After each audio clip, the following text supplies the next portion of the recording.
वसुंधरा राजे जी जो 2 बार की मुख्यमंत्री रही, उनका बेटा सांसद रहा। उस जिले में 3 सीटिंग एमएलए बीजेपी के हैं, एक जो आता वो भी बीजेपी का था, चारों एमएलए बीजेपी के थे। उसके बावजूद भी हमारे वोट बीजेपी से लगभग 700 वोट ज्यादा आए थे। बीजेपी से लगभग 700 वोट ज्यादा आए थे, क्योंकि कांग्रेस के कैंडिडेट ने मेरे खिलाफ एक नरेश नाम के और भी लड़के को चुनाव लड़ा दिया था और उसके 800 वोट आए। वो 800 वोट नरेश मीणा के नाम से, अपने नाम से वो वोट गए आए। तो मुझे लगता है कि अगर वो षड्यंत्र नहीं करते तो अपने वोट 600-700 वोट पारदर्शिता के तौर पे बीजेपी से ज्यादा आते। तो जो सत्ता में पार्टी थी, पूर्व सीएम और सारे मंत्री एमएलए वहां लगे हुए, उसके बावजूद भी अगर उपचुनाव में, जिस उपचुनाव में दोनों पार्टियों ने पूरी सारे विधायक सारे बूथ लेवल पे लगा दिए, तो उसके बाद भी इतने वोट आए। तो मैं नहीं मानता कि अपन कहीं वोटों के मामले में या लोगों की जगह, दिल में जगह बनाने में कोई हार हुई है। मैं क्योंकि मैं कल गुडा साहब से मिला था, उन्होंने कुछ मार्गदर्शन मुझे किया था कि अपन लोग राजस्थान के जो भी मेन लोग हैं उनका एक कैंप लगाए 2 दिन का, 3 दिन का, जो हमारे सेनापति हैं जो मजबूती हमारे साथ खड़े हैं, और उनको एक साथ बिठाकर उनका व्यू जाने। अगर हम लोग कमियां हैं, कोई बात है, हमें और भी आगे अच्छा करना है, क्योंकि लड़ाई हमारी अभी खत्म नहीं हुई। तो वो हम तैयारी कर रहे हैं, लेकिन उसके बीच में मैं अभी, क्योंकि सोशल मीडिया पे बहुत लोग सलाह देते हैं, चीजें रखते हैं, वो भी एक नेगेटिविटी है। मुझे नहीं लगता कि किसी को सलाह देनी है।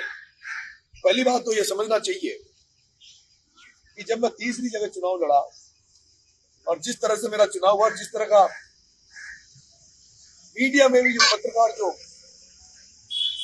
पॉलिटिकल समझदारी रखते हैं, उन्होंने कहीं भी मुझे कमजोर नहीं दिखाया। पिछले 2 दिन से आपने देखा होगा, सारे पॉलिटिकल स्पेशलिस्ट हैं, वो सब लोग कह रहे हैं कि नरेश मीणा ने बड़ा अच्छा चुनाव लड़ा, दमदार चुनाव लड़ा। लेकिन कुछ लोग सोशल मीडिया पे जो लोग वो भाई कई सारी प्रतिक्रियाएं देते हैं, वो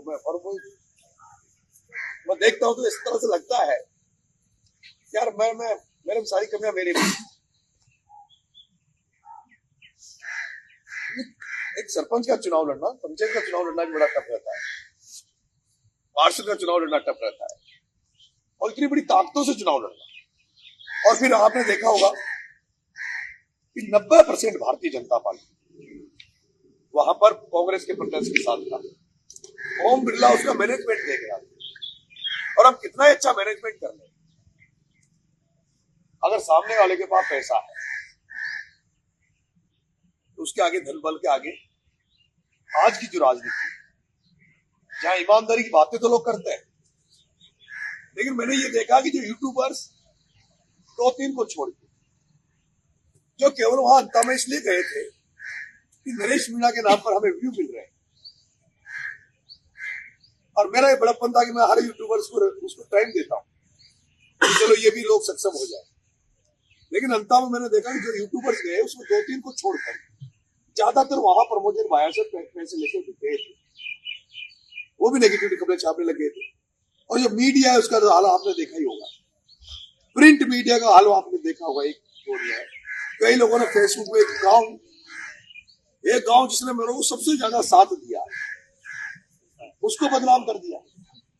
उस गांव, जिस गांव ने मुझे ब्लड से तोला, उस गांव में 1300 के लगभग वोट डला और 1033 वोट मुझे उस गांव वालों ने दिया, पिसाया गांव वालों। लेकिन ना समझ लोगों ने, जो फेसबुक के बनते हैं, जो फेसबुक पे ज्यादा अपने आप को सुपर हीरो मानते हैं, उन लोगों ने उनकी भावनाओं को कितना आघात किया होगा, जिन्होंने मुझे खून से तोला। 1300 वोटों में से 1000 वोट के ऊपर मुझे जीत गया।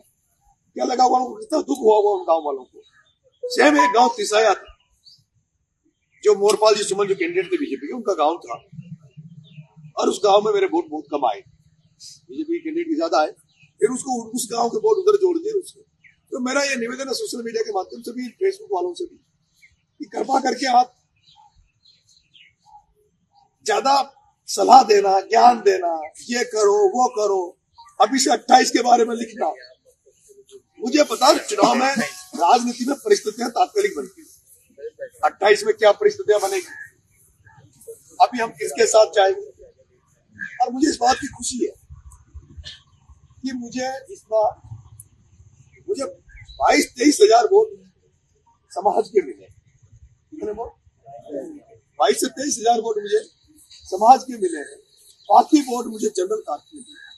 वो जो 6200 वोट मुझे तीनों शहरों में मिला, मांगरोल, अंता और शीश वाली, उन 6000 वोटों में मुझे लगता है 500 वोट मीना समाज के होंगे। 5500 वोट तो तीनों शहरों में मिला। तो वो हमें खुशी देता है, अंदर खुशी देता है। और एक वहां धाकर समाज जो बीजेपी से जुड़ा हुआ, कभी भी वो के बारे में नहीं सोचता था, जयनगर पंचायत, वो जयनगर पंचायत जो धाकर समाज की थी, और उस धाकर समाज के जयनगर पंचायतों में एक तरफा चुनाव जीता। एक तरफ मुझे राजपूतों ने वोट दिया, ब्राह्मणों ने वोट दिया, मुझे सर्व समाज ने वोट दिया। और मुझे लगता है कि जितना वोट जितने कम टाइम में आना चाहिए वो आया। लेकिन लड़ाई हमारी बंद नहीं है, लड़ाई में आगे लड़ता रहूंगा। और 2028 में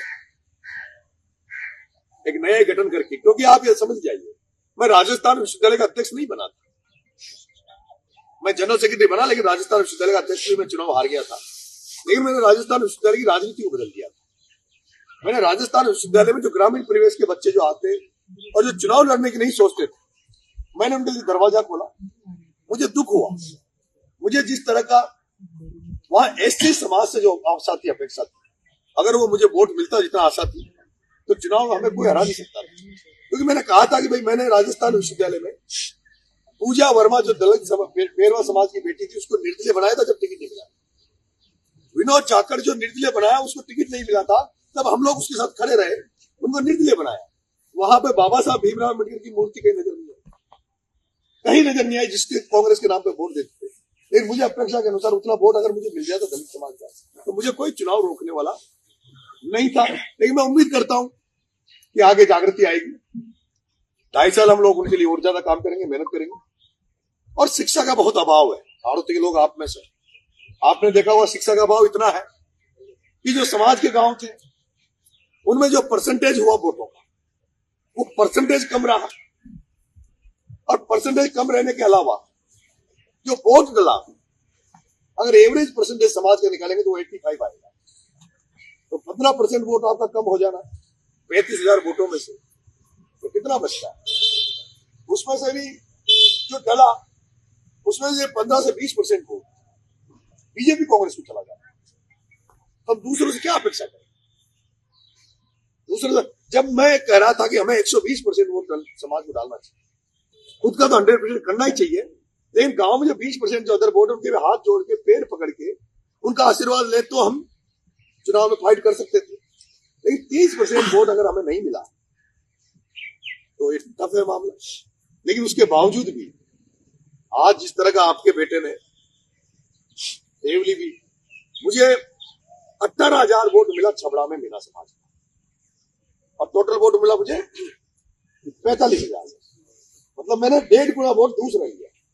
सेम कंडीशन अंता में हुई कि मुझे मीना समाज से 1.5 गुना वोट दूसरे समाजों ने दिए। और ये लोग जो पूर्वी राजस्थान के जो लोग हैं, वो ज्यादातर फेसबुक पे लिखते हैं, क्योंकि उनको वहां का गणित ही पता नहीं, उनको हाड़ौती का गणित पता नहीं है। हाड़ौती में तो क्या हाल है, वो हाड़ौती के लोग जानते हो कि हमारा वोट कितना है, हमारा कितना वोट, हम कितना वोट ला रहे हैं। जो सवाई माधोपुर में या आप 7,000 वोट थे, और जो आंधी वहां चली, डॉक्टर साहब वहां भी चुनाव हार गए थे, या 7,000 वोट आपका, और जो इतने एक्सपर्ट हो वोट देने, आप कई चुनाव हारे ना पूर्वी राजस्थान में, हारेंगे हारे। लाल चोट में केवल मात्र 400 से चुनाव जीते थे, जब राजपा का गणित था, इतना बड़ा चुनाव हो रहा था। तो मैं तो विपरीत परिस्थितियों में लड़ाई लड़ रहा हूं, जिस तरह से सर्व समाज को हम साथ लेके वहां चले। ऐसा कोई बूथ नहीं जिसे हमें वोट दिया, ऐसा सिंगल बूथ नहीं। और आपको कुछ गांव तो ऐसे हैं जिन गांव में सिंगल घर मीना का नहीं। बमोरी कला गांव है, आपको बूथ में चेक करना, एक घर ही किलेरा से आके बसा है वहां मीना समाज है, एक बमोरी कला, और वहां मुझे 500 वोट मिला। मुझे 500 वोट मिला उस गांव में।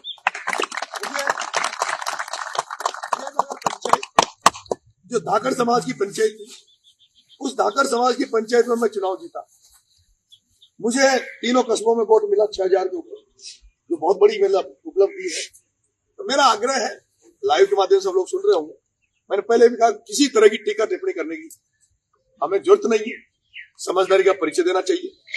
और मैं अभी आपसे सबसे परिचय करेंगे, उसके पहले मैं चाह रहा हूं कि आप सब भी अपनी बात रखें, कहां सुधार करना है, कहां हमें आगे बढ़ना है, किस तरह से हमें आगे काम करना है, उसका आप मैं एक बार फिर से तहे दिल से आप लोगों को धन्यवाद दूंगा।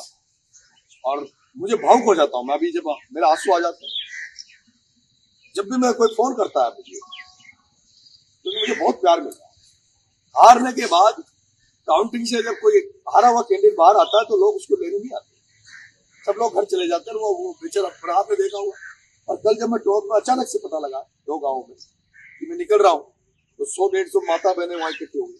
आज आपने इतना प्यार मुझे नहीं लगता कि जितने साधारण व्यक्ति को मिलता है, तो वो बताए दिल से धन्यवाद दूंगा। भाई साहब हनुमान जी बेनीवाल की टीम के भी, उनको भी चाहने वाले लोग मिले। और एक नया गणित प्रयोग, क्योंकि मैं तो राजनीति में भी मैं प्रयोग कर रहा हूँ, मैंने राजस्थान विश्वविद्यालय में प्रयोग किए और 3rd मोर्चा बनाया। और मैं तो अभी भारत के लोगों से भी यही कह रहा हूँ कि मैं नंगे पैर घूम रहा हूँ, हो सकता है अंत में मैं एमएलए बन जाता, तो मैं जो वो लोग जो हमारे जो आते हैं उनके लिए रास्ता बनाता। और मुझे नहीं लगता मेरे अलावा कोई वहां इतने मजबूती चुनाव लड़ पाता। अगर मैं वहां जीत जाता तो आज उसके लिए रास्ता खुल जाता, मैं तो देवली उनियर आ जाता, छमला चला जाता। लेकिन अब इससे क्या हुआ, मुझे दुख इस बात का है, मोरपाल सुमन जीत जाता तो मुझे दुख, क्योंकि मैं 4 लोगों के खिलाफ लड़ाई लड़ रहा हूं और जीते जी लड़ता रहूंगा, जब तक लड़ता रहूंगा। चाहे वो हो सकता है मैं जिंदा रहते हुए उनसे नहीं जीत पाऊं, लेकिन ओम बिरला, प्रताप सिंह सिंघवी, प्रमोद जैन भाया और शांति धारीवाल, क्योंकि चारों व्यक्ति वहां किसान कौमों का खून चूसने का काम कर रहे हैं, किसान कौमों का खून चूसने का काम कर रहे हैं। उन्हीं के आदमी तो फैक्ट्रियों में काम करते हैं, उन्हीं के आदमी कारोबार करते हैं, उन्हीं के आदमियों की राजनीति में है। और मुझे विश्वास है वहां जो किसान कम्युनिटी के जो लोग सब अब जागरूक हो रहे हैं, वो लोग धीरे धीरे आ रहे हैं। और राहड़ों की राजनीति को बदलना आप सबका भी हमारा साथ देना, क्योंकि नागौर, झुंझुनू, सीकर के लोग समझ सकते हैं, आप पूर्वी राजस्थान के लोग समझ सकते हो कि वहां लोग जाते हैं नौकरी करने, वो नौकरी करने वालों की हालत बहुत अच्छी नहीं है, उन्हें भी दब के नौकरी करनी पड़ती है। इस चुनाव में बड़े अधिकारी जो हमारे थे उन्होंने मेरी मदद की, उनको लगा कि यार अब कुछ अच्छा हो सकता है, लेकिन थोड़ी सी निराशा मिली है। और मुझे लगता है कि अब डबल ताकत से मेहनत करूंगा, गांव गांव जाऊंगा और धरातल पर जाकर वहां। और मेरा ही मन है, आप भी सब जानते हो, मेरे लिए सेफ सीट है टोडा भी, मेरे लिए सेफ सीट है बामणवा। पूर्वी राजस्थान की किसी भी सीट में जहां लाख वोट है मीणा समाज के, वहां जिस दिन मैं लड़ूंगा उस दिन मैं चुनाव जीत जाऊंगा, मुझे ये पता। किसी भी सीट में मैं चुनाव लड़ूंगा पूरी राजस्थान में, जो सिंपैथी, जो मेरे प्रति विचार है। और हर आदमी चाहता है, हर आदमी ये तो चाहता है कि नरेश मीणा एमएलए बने, लेकिन मैं नहीं चाहता मैं एमएलए बनूं, मेरा मन नहीं है मैं एमएलए बनूं। मेरा मन है हाड़ौती को बदलूं, मेरा मन है हाड़ौती को बदलाव करूं। मेरी जगह कोई दूसरा व्यक्ति होता, मेरी जगह कोई दूसरा व्यक्ति होता तो देवली उनियारा को नहीं छोड़ता। देवली उनियारा में मैं कल भी गया, सब लोग कह रहे हैं भाई साहब छोड़ो, आप हाड़ौती में आपकी पार नहीं पड़ेगी, आप देवली उनियारा आ जाओ, हम चुनाव जिता के भेजेंगे। क्योंकि 60,000 वोट दिए, और 60,000 वोट देने के बाद भी उस समय दिए जब मीणा कैंडिडेट था कांग्रेस। अगर मीणा की जगह जनरल कैटेगरी का कैंडिडेट होता तो जीता नहीं जीता, लेकिन उसके बावजूद भी, लेकिन मेरी जरूरत हाड़ौती, मेरी जरूरत हाड़ौती को है। पूर्वी राजस्थान में मेरी जरूरत नहीं। अभी मैं भाई साहब हनुमान जी बेनीवाल, ये लोग मेरी मदद कर रहे हैं, और मुझे पता है शेखावटी से लेकर पश्चिमी राजस्थान में जो भी लोग जागरूक लोग हैं और जिन्होंने उस हालात को देखा, हाड़ौती के लोग, हाड़ौती के हालात को, वो सब ये चाह रहे हैं यार हाड़ौती में राजनीतिक बदलाव होना चाहिए। दुर्भाग्य है, लेकिन हाड़ौती पूर्वी राजस्थान में जो मीणा नेता बैठे हैं, पूर्वी राजस्थान में मीणा नेता बैठे हैं, उनमें से मेरी सपोर्ट रहा के पूर्व मंत्री, उनकी मुझे मदद मिली। और एक इकलेरा में केला जी मेरा, बाकी मुझे सिंगल आदमी। पूर्वी राजस्थान में जो नेता बैठे हैं ना, इनको ये सोचना चाहिए वो आरोपी में लड़ रहा है तो उसकी मदद करनी चाहिए, लेकिन उन्होंने वहां जाकर भी मेरा नुकसान करने का काम किया है। किसी भी सिंगल नेता ने मेरी मदद करने का काम नहीं किया। और मैंने तो यूनिवर्सिटी में जब राजनीति करी तब भी मैंने देखा, ये जो पश्चिमी राजस्थान है, मैंने दिव्या मदेना को आप सुनते होंगे, दिव्या मदेना जब विधानसभा में बोलती है उसी धारीवाल के खिलाफ, महेश जोशी के खिलाफ बोलती, वो किसानों की बात करती है। इसलिए अगर आप लोग सब लोग जो राजस्थान में बैठे हैं और वो किसान हितैषी है, कमजोर तबकों के हितैषी, तो मेरी मदद करते रहना। लड़ाई वही लड़ूंगा, लड़ाई वही लड़ूंगा। एक दिन तो कभी जनता जागेगी, जनता सोचेगी कि यार ये आदमी लड़ रहा है, तो मदद करेंगे। बहुत बहुत धन्यवाद। राम राम।